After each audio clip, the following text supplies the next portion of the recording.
आज की कहानी का शीर्षक है दधीची। दधीची एक ऐसे ऋषि थे जिन्होंने अपने आप को विश्व कल्याण अर्थ अर्पित कर दिया। हर समय असुर और देवताओं के बीच युद्ध चलता रहता था। स्वर्ग का राज्य भाग्य सदा के लिए देवताओं से लेने के लिए असुरों ने देवताओं के अस्त्र शस्त्र चुराने का षड्यंत्र रचा। वे एक के बाद एक उनके शस्त्र चुराने लगे।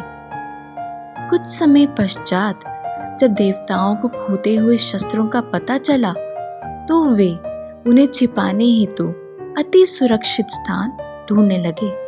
इंद्र जी और अन्य देवतागण दधीची ऋषि से मिले और उनसे आग्रह किया कि वे देवताओं के सारे अस्त्र शस्त्र अपनी निगरानी में सुरक्षित रखें। जब जरूरत होगी तो वे हथियार उनसे मांग लेंगे। सहृदय दधीची ऋषि ने तुरंत स्वीकृति दे दी और देवताओं के शस्त्रों की कड़ी हिफाजत करने लगे। निश्चिंत देवतागण बहुत समय तक शस्त्रों के बारे में पूछने तक नहीं आए। दधीची ऋषि को विश्व भ्रमण करके सारे पुण्य क्षेत्रों का दर्शन करने का संकल्प आया, लेकिन शस्त्रों के संरक्षण की जिम्मेवारी अभी भी दधीची जी पर थी। इसलिए दधीची ऋषि ने सारे शस्त्रों को जलाकर राख कर दिया और निगल गए। ऐसा करने से शस्त्रों की सारी शक्ति सूक्ष्म रूप में दधीची ऋषि के सारे शरीर में फैल गई और उनका शरीर शक्तिशाली बन गया। उसके बाद वे अपनी पत्नी के साथ तीर्थ यात्रा पर चले गए।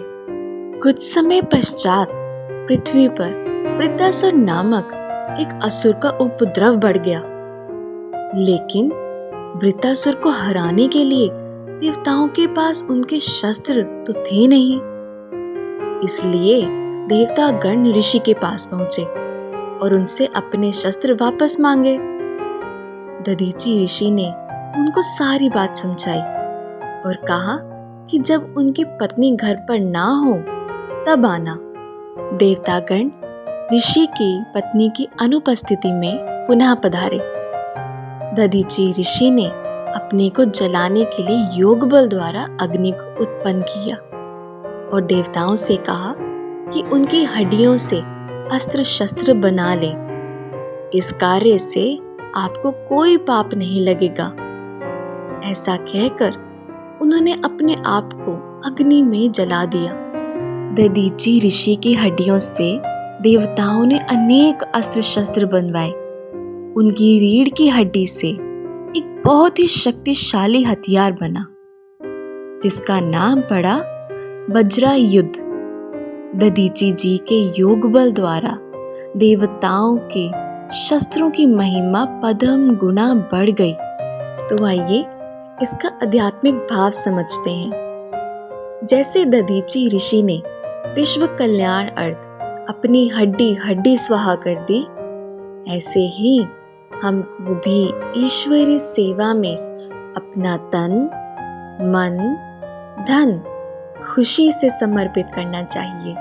ओम शांति।